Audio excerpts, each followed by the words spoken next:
Back in my high school years, I would often meet with a few friends at a local Dunkin' Donuts, which was conveniently near a railway we would all take to our weed guy's house. My closest friend at the time, Katie, and I usually met up earlier than everyone else just to hang out, order our extra large drinks and hash browns, and attempt at some "Hey Mister" shenanigans to score some tall boys from anyone willing to buy us a beer. I would consider us to be pretty naive and overly nice girls, which never proved to be an issue to either of us, until we were nice to the wrong person. Now, for a little background of my hometown. I grew up in the forgotten borough of NYC, Staten Island. For those who are unaware, there was, and kind of still is, a pretty horrendous opioid epidemic. So seeing zombie-like civilians strolling the streets is fairly common. Because of this, I became pretty good at spotting out someone struggling with heroin and things of the sort. Anyways, on this one day, Katie and I met up at Dunkin' and sat at our usual booth. We were in the midst of messing around with our phones and being our overly giggly selves when I noticed out of the corner of my eye, someone suddenly stopped outside of the glass door. Still smiling, I glanced over to see if it was maybe one of our friends, and ended up making direct eye contact with a basic, Staten Island looking dude. I looked away unbothered and I carried on. Just another customer anyways. After this guy got his coffee, he sat directly at the table across from our booth. I chose to ignore the fact that he sat weirdly close and resisted eye contact, since that already awkwardly happened. But I guess the emotion caught Katie's attention, and she looked over her shoulder at the man settling in. She looked back at me, made a face that said, okay, and we just giggled and tried to move on. Every now and then, I glanced in his direction, mainly just because I like to be observant of my surroundings, but also because I kept seeing him scratch at his nose, neck, and face in my peripheral vision, and noticed that he was bleeding from various little cuts on his body. This was a dead giveaway he was doing some form of opioid, as they tend to get very itchy and scratch until they break skin. A few minutes later, the man asked if one of us had a charger that he could borrow. I kindly denied, and Katie only had an iPhone charger, while the man clearly had an Android phone. This slight exchange was enough for the man to feel invited, and he had continued to make comments for quite some time. Being that this was about 4 years ago, I don't remember the entire conversation, but I do remember him often asking general questions like if we live around here, what we do on our free time, and creepy things of the sort. I was pretty vague yet polite in my responses, but Katie was always a bit more enthusiastic in her words, making it pretty easy for this guy to reciprocate and basically join our conversation altogether. In Katie's innocent stupidity, the guy basically found out some of the main train stops that we would get off at to hang in those areas. He also found out that we would indulge in the devil's lettuce, which only made this guy feel even more inclined. At some point he mentioned how his ex-girlfriend got him into some trouble, got him into drugs while he used to sell, served jail time for, and pretty recently got out. He also mentioned how he's been an ice cream truck driver ever since his release, and told us that he always drives around the train stops Katie mentioned earlier. He also repeatedly offered to give us rides around in his truck someday, with free ice cream as the bribe. Again, we were pretty naive and overly nice girls, Katie more so than I, so one thing led to another and eventually, this guy was asking for Katie's social media, which she happily obliged to. She's always been really dedicated to expanding her follower count. Throughout this entire exchange, and I was mostly just nodding, smiling, laughing here and there, so remaining silent during the social media exchange went unnoticed. However, once the guy started following Katie on Instagram, he quickly found mine through a tagged picture on her page. I was in private at the time, so he immediately started liking and commenting on nearly every one of my pictures. These comments were extremely cringy, consisting of heart eyes and water squirt emojis and things like, "Damn, ma." Finally, after the longest half hour ever, I urged that we should really be catching our train. Fortunately, the man wasn't persistent after that, and we were on our way with no trouble. After some verbal recap of what had just happened, I convinced Katie to block him, and I did the same. We brushed it off at that. I honestly forgot about the strange interaction until about a week later. I was hanging out with some friends at a park near my high school when munchies made me crave Ralph's Ice, which was just up the block. I ventured off with one other friend and almost made it to the store before the sound of an ice cream truck approached from behind us. Completely lost in conversation, my attention was only caught by the high-pitched screeching of the truck's brakes and a somewhat familiar voice. Of course it was him. He shouted out to me, but with Ralph's only a couple feet in front of us, I ignored him and I rushed in with my friend. The guy didn't stick around long because he was blocking the whole lane on a narrow two-way road, but we still called our friend at the park to pick us up in his car.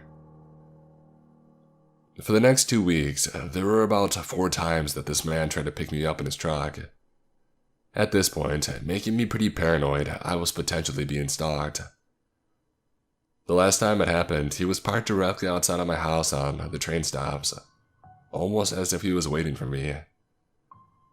He again called out to me asking why I blocked him, and saying that he just wanted to be friends. At this point, I had had enough and told him to just leave me alone. My dad's a lieutenant, which was a lie, but I slipped it out in my defense. I walked away before he could respond, and into the diner I was meeting my friends at that night. I saw his truck drive away in the window, and never had an interaction with the ice cream man again. The sound of an ice cream truck has haunted me ever since.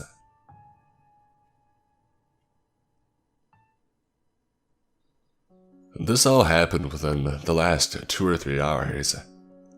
My mom and I have been trying to catch the ice cream truck all summer, as they have some certain ice cream bars that you can't really get anywhere else around here. We were in the middle of watching a show when we suddenly heard the ice cream truck outside. It was loud, signifying that it was close. I got up and I went to the door.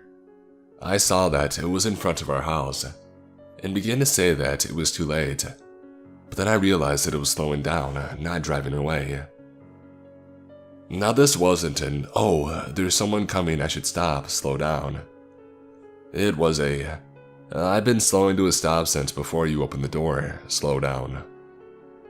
My mom told me to go out to make sure that he didn't drive away. It was odd and it was just about 9 p.m., but we wanted our ice cream. My mom came outside and we ordered. The guy was quiet, but said that he had stopped because he heard voices. No one was outside and we were inside when we were talking. There was an open garage door a few houses down, but no one was there. He was able to find the flavor that I asked for, but had some trouble finding the one that my mom wanted. I just saw it. I just ate one. I figured that he was new to the job and just nervous, so I thought nothing of it. We paid and we went back inside. Once we got inside, however, I noticed that mine was open. I asked my mom if she had opened it, as she is the one who had both of the treats. She said no. She offered me her ice cream bar, as we both knew neither of us wanted to eat an opened ice cream bar, when she noticed that hers was really puffed up, as if it had been blown up with air. We threw both of them away. After thinking about it for a few minutes, it all seemed so weird. 9 p.m. The music suddenly turned on when we both heard it. It didn't slowly fade in as if it had been on the whole time. It slowed to a stop in front of our house, before I even opened the door. He was quiet and gave us 2 suspicious ice cream bars. He sped away after that. not stopping for anyone else. Just 15-ish minutes ago, I called my mom in front of a garage to tell her that the cats were trying to catch this bug that looked like a wasp or something. As she came in, she saw something through the kitchen window. She rushed me to the front door in the next room, and when she opened it, a different car drove away. I didn't see the full thing, but she says that it was pulled over with the lights on, and quickly peeled out of there when we had opened the door. My dad just came home, and we told him about everything. He thinks it's odd, but that's about it. Sure, the two incidents could be two totally innocent, coincidental occurrences, but it's too weird. My mom wants me to sleep in the living room on the other couch tonight, just in case something happens, and I have no objections because I'm nervous as hell. The creepy people that we saw tonight, let's not meet again.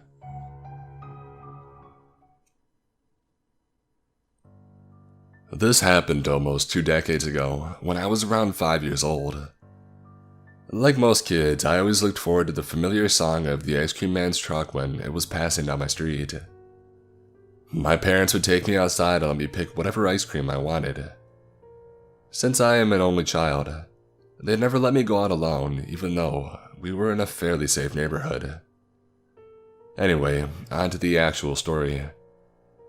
It was summertime, and the ice cream man would come around somewhat regularly since there were a few families with children in the area. After getting my ice cream one day, the visits from one specific ice cream man became more and more frequent until he was in my neighborhood literally every single day. My mom has an insanely strong intuition, and she quickly picked up on the fact that something was a little off about this guy. She explained to me that it just wasn't quite right for him to be in the neighborhood every day, and that I would no longer be able to get ice cream from him. 5-year-old me was not pleased with this. However, there wasn't much I could do considering I was just a kid. A few days passed without any interaction with the ice cream man, even though he was still passing up and down my street. One day, however, he decided to come up to my door and ask for me specifically by name. My mom was the one who answered since my dad was at work. She was cool and collected at first, but started to really get her back up when the guy refused to leave her front door. I was in the other room, but I could hear him saying things like, "Come on, I brought a gift just for her. Just let me talk to her and give them to her." I never really heard my mom raise her voice at anyone, but she went full-blown mama bear on this guy. She told him to get lost before she called the police, and my father told him to steer clear of our property. At the time, I didn't understand just how creepy it was for someone I didn't even know, who was at least 15 years older than me, to be bringing me gifts and basically begging to see me. Ice cream man, let's not meet. Growing up, I lived in a decent-sized middle-class apartment complex. This took place 1988 to 1990. I was about 4 or 5 when it happened. Since there was only one driveway in and out of our complex, my mom pretty much let me roam around by myself from a very young age. My quarter block of apartments was the first one you passed entering the complex, and my apartment was about 100 feet from it. I wasn't supposed to leave the court unless my mom knew whose place I was going to. I was a very curious and precocious child, and very social. My mom called me the mayor because I knew who a good number of people in the complex were. I had overall had a few run-ins with creeps, weirdos, and a definite pedo, or two over the years living there, but nothing that ever escalated into any sort of worrisome incident. My parents were both pretty tough growing up, and educated me early on street smarts and self-defense, and that it's okay to talk to strangers in certain situations, because not everyone is bad, and how to tell when someone might be a danger to me. We had at one point a particularly ugly, creepy ice cream man. He had a Billy Ray Cyrus type spiky mullet. He always wore tank tops and had really bad acne. He also had really weird teeth and a piggish nose. At the time, I considered him in his 40s, but looking back on it, he was probably in his late teens, maybe early 20s. He loved talking to the other kids about wrestling. I went to his truck once along with friends when he was parked outside of the pool. I didn't have enough money for something, so I said, "Oh, never mind." But he gave it to me anyway for whatever money I did have. But I didn't like the way that he was way too friendly while smiling at me. So, if I heard the ice cream man, I would peek out of the window to see which ice cream guy was pulling into the complex. And if it wasn't him, I would get ice cream. I don't know how much time had passed between my first encounter with him and the last. But in between there were a few occasions where I was coming home or going to a different court, for whatever reason. And if I happened to be walking down the main drive, he would pull up next to me on the sidewalk, and I would just pretend that he wasn't there, and I would cut through a court and hide. He would holler things like, "Why are you so scared of me? I'm nice. You make me feel bad." One day, my mom said that I couldn't leave the court for whatever reason. My friend lived in the corner apartment of the court after mine, so I sat in my court's corner nearest hers. She sat in her corner. We were talking and tossing toys to each other across the parking lot. I heard the ice cream man. Even though I was at the other end of the block, he saw me when he pulled in. He started driving towards me, and I just ran and hid in my court until he moved further into the complex. I waited what felt like enough time, and I didn't hear music anymore. I walked back to the corner and my friend had already gone inside. I picked up whatever toy that I had left behind, and as I turned to start walking home, I noticed that he's sitting in the parking lot of the court across the main drive, in his truck with the music off. I drop what I was holding. I go to pick it back up, and he's already directly across the street from me, stopped. "Hey, what's your name? Can we be friends? I feel bad that I scared you. I'm a really nice guy." He had on a tie-dye tank top, and his hair was really greasy and his acne was very flared up. I remember just being so repulsed by him. My legs locked up because I was so scared, and mentally I was trying to decide if I would have a better chance escaping through the woods or to chance it down the main drive. "I can't have friends. My mom said so." "Well, let me give you a free ice cream. I feel bad." "My mom says I can't have ice cream." "Okay, you can have candy or soda or a snap bracelet." "Sorry, I can't cross the street." "Oh, that's okay, I'll come to you. You can ride in the truck and play the music if you want." I realized this back and forth was going to be a losing battle for me, so I decided the best thing to do was play along. "Okay, if you turn the truck around, I don't have to cross the street so my mom won't get mad."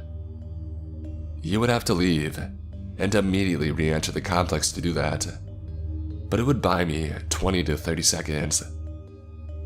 He got way too excited that I seemed willing, and he started to drive. I took off running. I got home and my mom was on the phone with my dad, who was out of the state for the day. I told her what happened, and she made me tell my dad, and they both told me how proud of me they were, and how I made some really grown-up decisions. After that, unless I was out of town, I avoided ice cream men at all costs. I still think about that to this day, and always tell that story to kids that I babysit. I just hope I was the only kid he tried to bait, and that no one else had an experience with him, which was worse. I worked as a flight attendant for a few years when I decided to take an extended sabbatical from college. There were a handful of bad situations that I'd encountered, but one in particular still makes my skin crawl more than any other. I was born and raised in Texas, but had moved to New York when I was 21. So when I found out at the beginning of a week-long trip that I'd have a couple of overnights in Austin, I was super excited to go to my home state for a few days. My brother lived just north of the city, and we planned to hang out and go to dinner the night that I had arrived when he got off work. And the following day, we were going to meet up with our dad who lived about an hour away. So I get to the hotel downtown, the crew and I check in, and then we each head off to our own rooms. A short elevator ride and I get to mine. We're not even 5 minutes later, there's a loud hard knock on the door. It was only around 1 or 2 p.m. and I hadn't called either my dad or brother to let them know that I was in town yet, so they wouldn't know what room. I assumed it was maybe one of my crewmates, so I headed to the door. Before even making it to the door, however, a loud, no voice on the other side boomed. The front desk sent me about the bathroom problem you called in, before trying to open the door. Unlock the door and open up. Miss, I need in, now. I froze in my tracks. I hadn't even been in the bathroom yet, let alone called anything to the front desk. I'm a petite chick, and while I'd take no crap from anyone despite my size, I still err on the side of caution.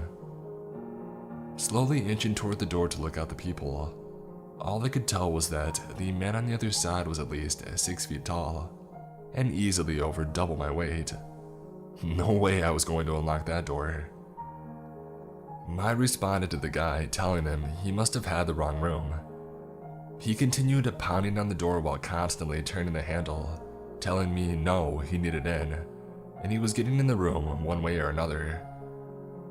I panicked, but thankfully had the sense to grab the phone and call the front desk. The concierge confirmed that they had neither sent anyone up to my room, nor had they received a call about the bathroom. The entire time this guy was still determined to get in my room, pounding and yelling. Lucky for me, the front desk had dispatched security to my floor. When these security officers stepped off the elevator a few seconds later, I could hear them in the hall approach and ask the guy who he was, what he was doing, and telling him that he needed to leave the hotel. He immediately gets hostile and aggressive toward them, and the front desk clerk I'm still on the phone with tells me police have been called and that they're on their way. In the meantime, I'm trapped in my room, scared out of my mind. Long story short, the cops show up pretty quickly and manage to arrest the guy for trespassing and criminal menacing or something. I later found out that the guy was also wanting a connection to a string of break-ins in Austin. He had seen and stalked me from the minute that I had entered the hotel lobby. Apparently, I was exactly his type of victim. Nothing else happened after that, but it still rattled the heck out of me for the rest of my stay in that hotel. 2 years ago, my husband and I flew to LA for a weekend getaway. We stayed at a boutique hotel off of Sunset. It's more of a hipster type place. Not normally somewhere I would stay, but it was nice, clean, and had a good vibe. We met up with our friends who live in LA and went out for dinner and drinks. It was a late night and we came back to the hotel. I was exhausted and jet lagged. It was around 1:30 in the morning or something like that. My husband is a very deep sleeper. I'm an extremely light sleeper, except when I've had a bunch of drinks, which I had definitely consumed that night. So it was lights out for both of us very quickly. Around 3 a.m., I only know the time after everything has happened, I wake up suddenly and open my eyes. There's a light on in our room. The room had been totally dark when we went to bed. The light came from the doorway, which illuminated the silhouette of a man standing at the foot of the bed, just standing there staring. For a moment I'm speechless, confused and also slightly intoxicated. I haven't yet moved. My reaction is delayed and then the stark fear and reality kick in. I gasp and say, "What the heck?" The man was wearing a red plaid shirt and had dark hair and a beard. I couldn't make out his features as my eyes were adjusting to waking up, and the lighting that illuminated him shadowed half of his face. The man says, "I need to speak with Drake." I know this may sound somewhat comical, but I assure you at the time it was terrifying. I scream, "Get the heck out!" which jolts my husband awake, who immediately sits up and sees a man at the foot of our bed. My husband is 6'5", which may not be evident given half his body is underneath the bedding, but either way, the man responds, "Oh, sorry, wrong room," and bolts out, slamming the door behind him. My husband jumps up and runs for the door, but I stop him from going outside into the hallway. Who knows if the man is waiting there trying to lure him out, or whether there are other men out there ready to pounce. I keep looking through the people, but don't see anything. At this point, we are both shocked and in disbelief and probably still drunk. We call down to the front desk. No one answers. We call repeatedly and still, no one answers. We contemplate what to do and, around 20 minutes later, we decide to get dressed and go down to the front desk. There is an employee at the front desk and there's also a bar in the lobby. My husband walks around to see if he can spot the guy who was in our room, and as he's searching, I go up and start telling the guy behind the front desk what had happened.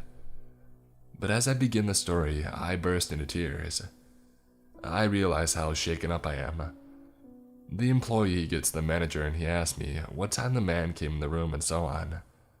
But I don't know how long he was standing there until I woke up and saw him. I think he must have been there for a long time, just waiting for me to wake up. My husband also came back empty-handed.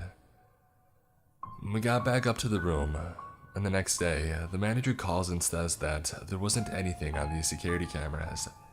I didn't believe him. He offers us one free night to the hotel as compensation, even though he claims he didn't see anything. We take the free night because what else is there to do? We just want to go about the rest of our mini vacation. Why was this man in our room? How did he have a working keycard? But the thought that I had the most trouble with, what would have happened if I hadn't woken up? Our door was locked, but clearly someone had a duplicate keycard. And here's what I've learned. If you don't already, always put the deadlock on your hotel room door. It's something we've never thought to do, and now I always check it, twice. This happened in the summer of 2010, when I was just entering my teenage years. My family took a trip to a really nice hotel in the city. I can't really remember why we decided to take the trip, but I remember a lot of family friends coming with and staying in adjacent rooms. I've never asked my parents, and it's not really important to the story. To preface, I'm a bit of a scaredy cat and always have been. I'm a pretty skinny, fragile kid, so I get spooked pretty easily, even now. This, however, was almost definitely not me freaking myself out like I normally did. Looking back, I'm incredibly lucky I trusted my instincts. This hotel had a strange design to it. The lobby was actually on the 4th floor, not the bottom floor, which I found strange. To access the lobby, you had to use the elevator. There was no way for you to get to it from the stairs. This information would have been nice before everything happened, as you'll find out. The hotel was organized in a square shape. Every floor was lined with a balcony, and you could look down into the lobby and cafe area from your floor. Essentially, if you are walking to your room, you could be seen from anyone that was on your floor if they just stepped out of the room and looked around. I was always afraid I would fall over the balcony and sail down 8 stories to my death, but they were high enough to a point where I wasn't concerned for my safety. The first day was nice. My friends and I hung out and played cards all day, or we watched whatever was on TV. At night, we would explore the halls of the hotel and tell each other ghost stories. It was a really fun time, even though I didn't fully understand why we were there. On the 3rd day, though, things got strange fast. I woke up to the sound of screaming coming from outside my door. Now, because of the hotel's design I mentioned, sounds from the lobby would echo all the way up to the top of the building. So when I walked outside to investigate, I immediately looked over the balcony to see what the commotion was about. I saw a girl laying on the ground, eggs and milk splattered everywhere around her. And people were rushing to help her, and I heard a couple of people telling each other to call 911. It seemed like the girl was unconscious. Maybe she had passed out or something. I scanned the lobby and saw that my family and a couple of my friends were in the lobby getting breakfast, all staring at the event in front of them. I decided that I would rush down to meet them to find out what had happened. The elevator was on the opposite side of my floor, so I took the stairwell located right next to my room. We were on the 7th or 8th floor, so I knew I only had to take about 4 flights down. Not a big deal. I descended for a little while, looking for the number 4 on the wall or the letter L. I passed floor 5, ready to find a door to the lobby. I took about 2 more flights of steps before realizing that there hadn't been a door for the 4th floor, nor had there been a door for the 3rd or 2nd. Now at this point, I probably should have turned back, but I continued down because I was tired and I didn't want to climb back up. There were some weird side hallways that went into pitch black areas with a bunch of piping and wiring, and though I was curious to explore, I passed them by. I quickly hit the bottom floor, a dimly lit and cold room with cinder block walls and concrete flooring. In front of me was a set of double doors. I hesitated at first, but I assumed that this was just another way to get back to the lobby, so I opened them and entered. Behind the doors was a massive warehouse-type room, probably the size of a smaller basketball stadium. The only light coming in was from the stairwell behind me, so I wasn't really able to see much.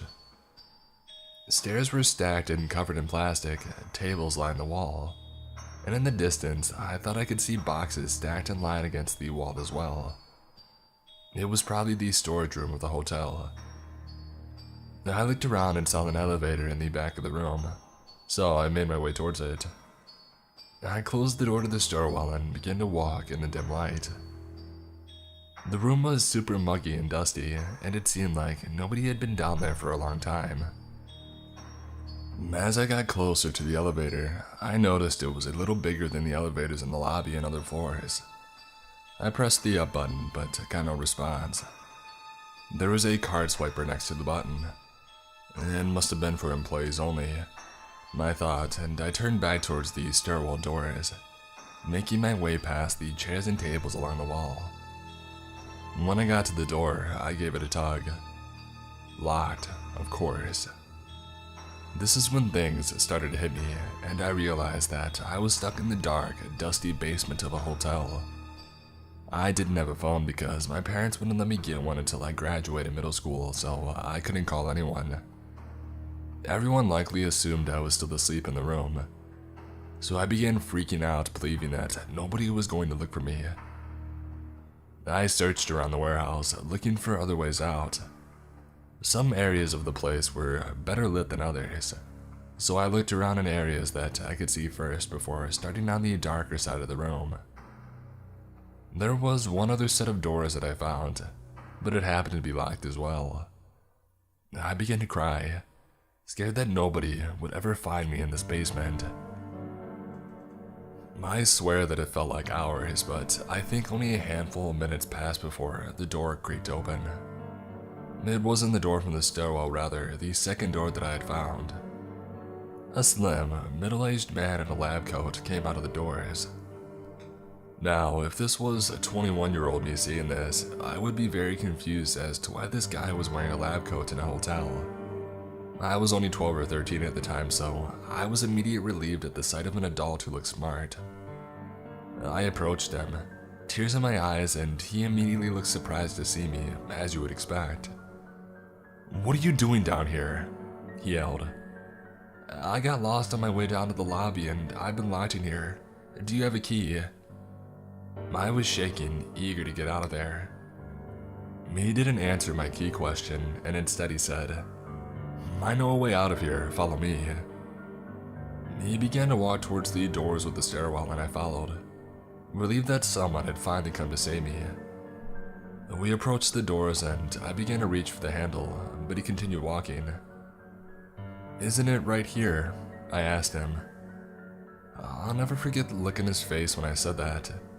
He looked nervous, and though it was dim, I could see sweat glistening from his forehead and behind his glasses. "No, this way," he said sternly. I continued to follow him, but I was now nervous myself. We had passed the door to the stairs, and we were now headed towards a darker side of the basement, away from the elevators. He looked like he had no clue where he was leading me, as he kept checking around him, almost as if he was taking in his surroundings for the first time. We turned a corner and began walking towards the boxes, a dead end. I immediately froze, realizing that something was very, very wrong. This guy had no idea where he was going, nor did he appear to work at the hotel. I said, my voice shaking, "Okay, where are we going?" He turned and said, "This way, just follow me." I knew that there were no doors by those boxes. I had checked there first after I had found out the stairwell door was locked. I wanted to thank whatever God is up there for gifting me with the idea that I had next. I started yelling as loud as I could. I yelled so loud that I gave myself a headache. The man, irritated and plugging his ears, began yelling back at me. "What are you doing? Be quiet." I continued to yell. I don't even remember how long I was yelling. Finally, the man snapped and began quickly walking towards me. I went in a full sprint towards the stairwell doors, hoping to God they would somehow be magically open. He didn't run after me. He walked sternly behind me, muttering things like "stupid" and other kind of compliments. I was about 5 feet from the door when somebody burst through, my savior, a hotel janitor who had heard the screaming from the stairwell. He saw the situation, me and some random guy in a lab coat in a locked basement, and immediately told me to get behind him. The janitor asked me who the man was, and I said I had no idea, that he had come in through the door on the other side of the room, and I pointed to the door. The janitor quickly radioed into the desk that he had found a child in the basement, and quietly so that I wouldn't hear, he said, "This man came from outside, get security," or something like that. The man in the lab coat started trying to argue with the janitor, claiming that he was simply looking for a bathroom. The janitor clearly wasn't buying it, and he kept saying things like, "Wait till security gets here and talk to them about it." I was standing beside him the whole time, trying to take in what was happening, confused out of my mind. Eventually, an employee from the front desk arrived and took me back to the steps of the lobby, where I met with my family, who surprisingly had no idea I was missing. I told them the story, crying and shaking, and they hugged me tightly, thanking the employee over and over again for their help. I never got to thank that janitor though. Looking back now, I have absolutely no clue what that man was doing in the basement. I don't have any information as to what happens afterwards or who he was. I know for a fact that the incident with the girl in the lobby was unrelated. Something about low blood sugar. Not sure. I've thought about that day a lot, and the only explanation I can put together is that the door that I had found in the basement lead to the streets of the city, where he must have wandered from. I have no clue what his intentions were, why he was wearing the lab coat, or why he chose to pretend to know a way out. To be frank, this could have just been a huge misunderstanding of some sort, and I just chose a really bad time to get lost. But all I know for sure is if I hadn't screamed my lungs out, I might not have been telling this story the same way, or at all. So, a strange man in a lab coat wandering around a dark, dusty hotel basement. Let's not meet.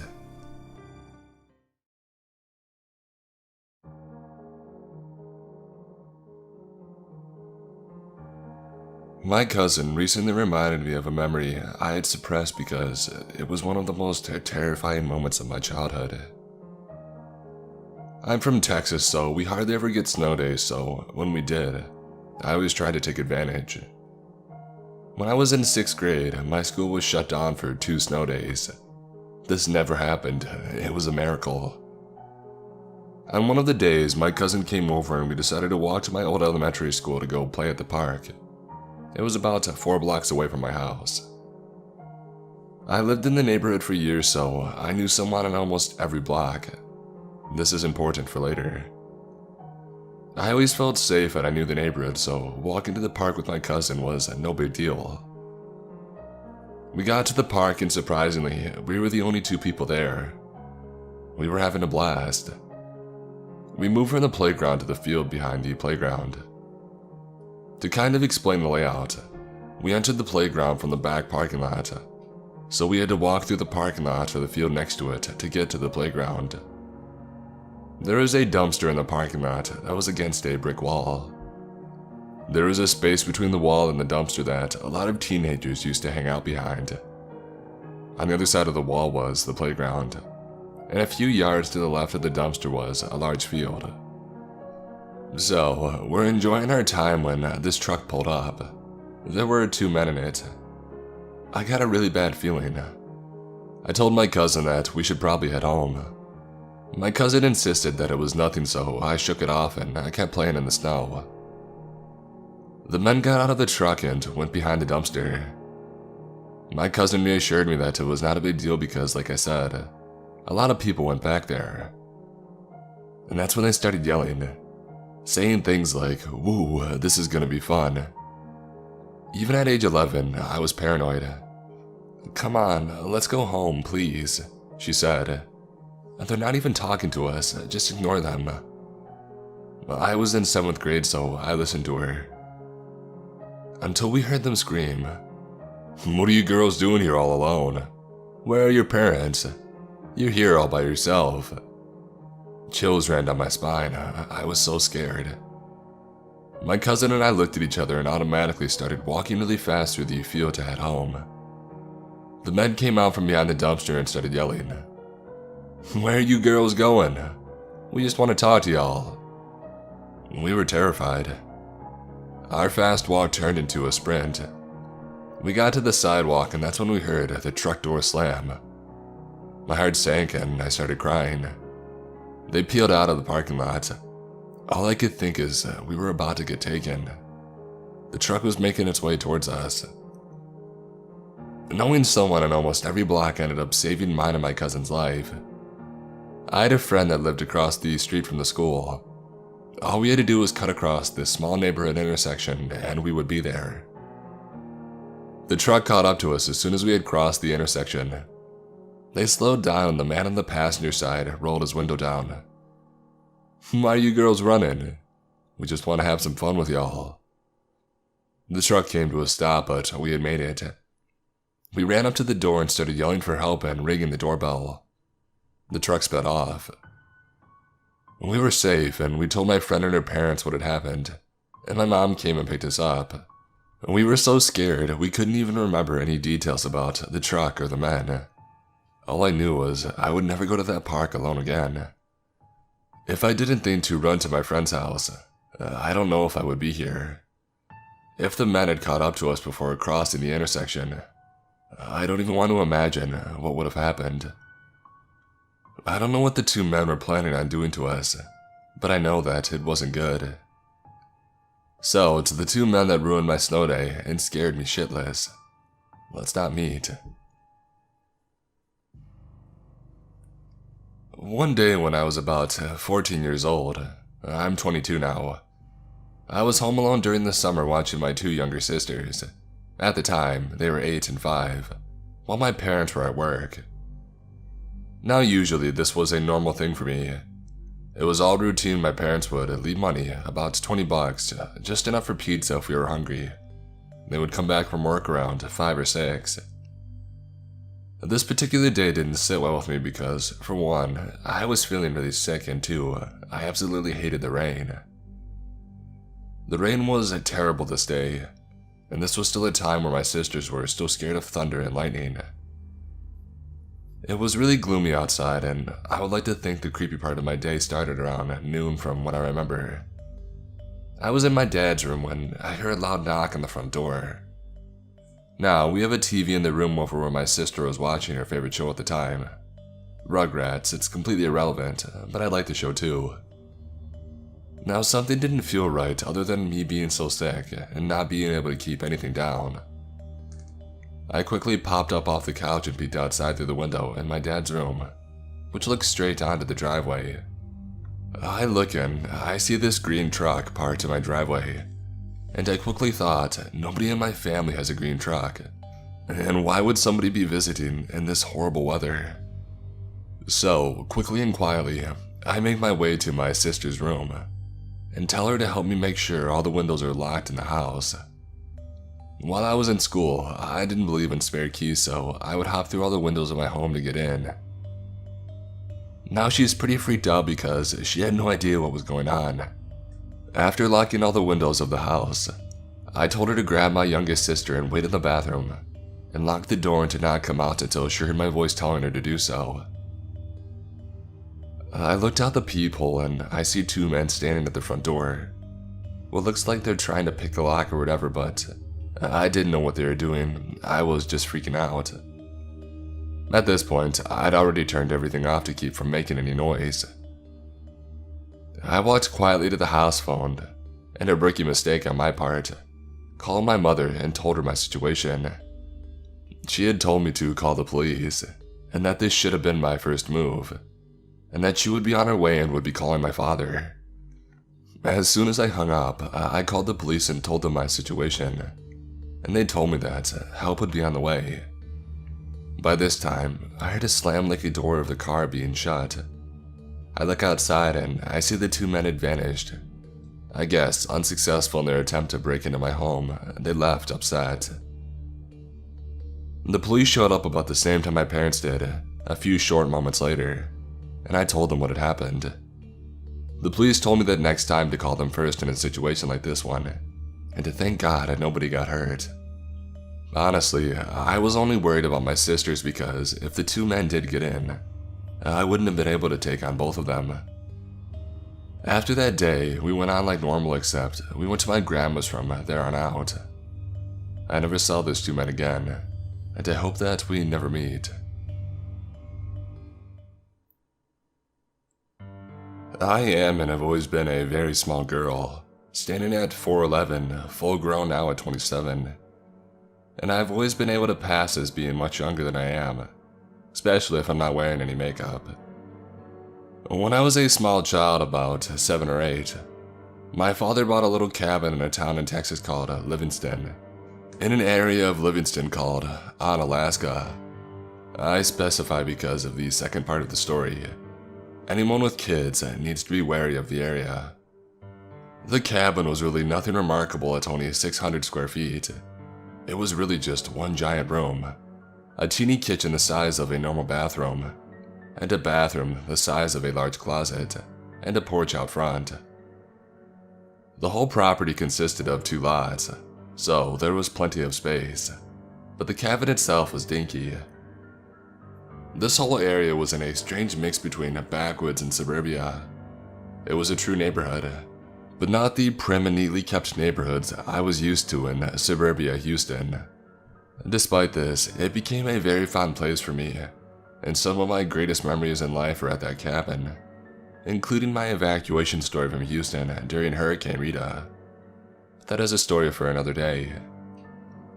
Anyways, around 11 to 12 years old, my father bought me a 4-wheeler, and the little lake town suddenly became a lot bigger. I didn't go super far, but I definitely ended up going further than I had ever gone before. And it was quite common to see me zipping up and down the roads with a pile of neighborhood kids on the back of the 4-wheeler when we would go up to the lake house on weekend visits. This was around 2001 to 2002, so cell phones were a thing, but it was still common for people not to have them. Usually I had a beeper that I carried around, but with no phones at the lake house, my father gave me a walkie-talkie with a very long reach instead. Looking back on it now from a world of cell phones, this seemed like a bad idea. This was a small town and we had spent so much time here that it felt safe. So one of these weekends, I was buzzing around my neighborhood like I usually did, and I stopped at this peninsula that overlooked the lake. This was a set of docks that us kids always came to when we wanted to swim. despite the very real threat of giant alligators. But being stupid kids, we really didn't worry about that. And I was overlooking the lake when my walkie-talkie buzzed to life. Naturally thinking it was my parents trying to reach me, I answered quickly. I couldn't quite make out what they said at first, so I tried confirming that it was my dad. At this point in the neighborhood was a little ways away from the cabin, but I had reached my parents from this point before, so despite the fact I could not quite recognize the voice, I assumed it was my dad. Nothing seemed out of the ordinary at first. I don't remember exactly how the conversation went, but it was off enough that I remember being slightly annoyed. Garbled questions that I had answered, but no answers that would have hinted at who I was or where I was. Eventually, the conversation started to drift in a way that I knew something was off, but I was not alarmed just yet, as my dad was notorious for pulling pranks on me and goofing around. I kept talking stupidly. Alarm bells weren't going off yet. Finally, though, the guy on the other end of the walkie-talkie makes a comment. I cannot for the life of me remember what he said exactly, but it was enough to make me doubt that it was my father. This is when things took an extremely creepy turn. Bear in mind, I'd been talking to this guy pretending to be my father for a good 15 minutes, sitting on my four-wheeler on this peninsula. I can see you. You should come take a ride in my boat, he said. My father had a boat, but this was so out of character that it made me realize that it wasn't my father. Dad, you're not Dad, are you? What are you talking about? He said. If you can see me. I started feeling a bit peeved that this guy had been messing with me. What am I wearing? He paused for a second before the walkie crackled to life, and he said very clearly, You're wearing an orange shirt. You have red hair and you're sitting on a red four-wheeler right by the swim docks. Why don't you come for a ride on my boat? At this point, my eyes widened and my blood ran cold. This entire time, some strange guy that I didn't know had been watching me from God knows where. It took me maybe 10 seconds to look around wildly and then kick the four-wheeler up and race out of there so fast that the wheels had a hard time catching the ground. I remember the wheels spun out against the gravel beneath them, and when the four-wheeler finally started moving, little me had a hard time holding on. I floored it the entire way home, stopped in the middle of the yard and burst into the house. Obviously, the first thing I did was ask my parents if they had contacted me, which they had not and hadn't for hours. I was in such a panic that there was no way my dad wouldn't have convinced had it been him. He was a practical joker, but he knew when the fun was over. I hate to think what might have happened had I continued sticking around the area, or if I hadn't figured out that it wasn't my dad pulling my leg. Nothing came of this incident though, and my childhood up there resumed as normal. Eventually, the weekend visit stopped, but the story doesn't end there. During my parents' divorce, I moved to live at the lake house permanently with my father, or at least until we could find something better. This was the only place that we could go when he left my mother, which is a long story in and of itself, but I won't get into that. My father had recently suffered from health issues, so I took a job at a nearby gas station, tobacco barn, to pay the bills and let him recuperate. Thankfully, the lake house had no bills save for electricity, water, and internet, so my small salary was enough to keep us going.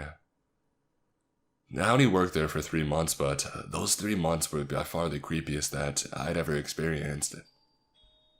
Within the first month, a rather tall and obese man became infatuated with me, and he couldn't have been creepier. He had short crew-cut hair and a slightly unkempt beard and mustache combo. The first time that we ran into each other, he stared at me with these wide, crazy eyes, got his gas, and just stood there for 2 or 3 solid minutes, just staring. When I asked him if I could help him, he said nothing. Now, the part of the tobacco barn I worked in was strictly the gas side, and I was pretty much in a glass box with an opening to take people's money and give them their cigarettes, which I could not have been more thankful for. Several times this man came to visit, and he would leave to pump gas after staring at me awkwardly. About the fourth or fifth time, after I thought that he had left, I heard a knock on the other side of the barn on the glass. And there he was, face pressed against the glass, staring at me with this wide, manic grin, and waving at me with his fingers.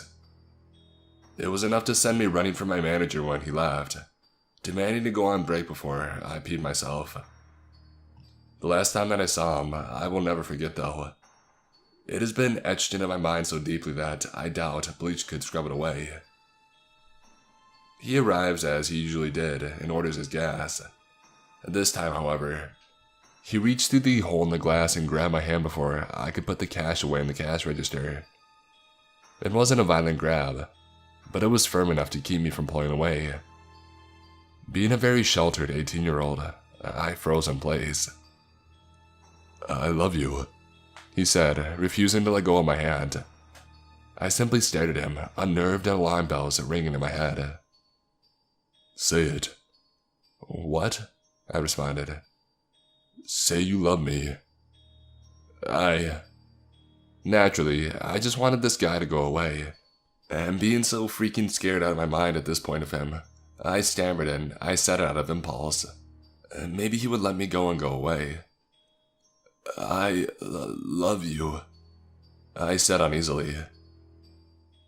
"Call me if you need anything." "What's my number?" he asked again. This threw me off completely, and the look on my face probably gave away my confusion, because he repeated himself, despite my stammering that I did not know. Finally, he said something that made my blood run cold. I felt like I was going to throw up. "It's 911. He winked. This guy was the sheriff deputy, the person that I would have to call if I got into any sort of trouble in town. The person that I would have to call if I had a medical emergency, or if someone tried to rob me. And he wouldn't let go of my hand. I just nodded, trying to keep myself from shaking bad enough for him to feel it. He had never pulled up in a police car or anything, but when I talked to my manager, she confirmed what he said as being true. Once he did let go of me and went on his way, I retreated to the back and demanded to be relieved from the gas station area. I didn't care. I did not want to see that guy ever again. Thankfully, we moved soon after, so I never had to. But I will never forget the leering grin that man gave me every single time he purchased gasoline. You would think moving away would be the end of the story, but no. It got even worse when I went to college, and you wouldn't think that would be the case considering I was in Galveston. I needed to go to my counselor to discuss a few things, and this usually involved about 30 minutes of chit-chat, as me and my counselor had become close while I was attending school. During one of these chats, which my father had attended due to him attending school in the same classes as it was in an effort to finally get his degree, I mentioned Onalaska, Texas, and how we had owned a lake house up there. Initially, the happy expression left my counselor's face. She informed me that she had been a social worker in that area for quite a few years. And suddenly my childhood playground took an extremely dark turn, and the sheriff at the gas station became a nightmare. Apparently that area was notorious for kidnappings and other horrible incidents. Whole neighborhoods, including police officers, were in on it, and it was common for people trying to out the incidents to either going missing or to be completely thrown out of the community through intimidation tactics. She proceeded to tell me of several cases she had worked on, careful to leave out confidential details of course, including incidents of entire families being in on the whole mess. When I told her about the sheriff that I had encountered, she kind of paled and wouldn't tell me anymore, except that she wasn't surprised. The conversation went on for over an hour and a half, but it was enough to make me never want to return to the small town that I had called my childhood summer home, and vowed to never ever bring any children I might have in the future there. So did the guy that intercepted my walkie-talkie signal and tried to lure me onto his boat, and to the creepy sheriff. Let's never meet again. For the love of God, please.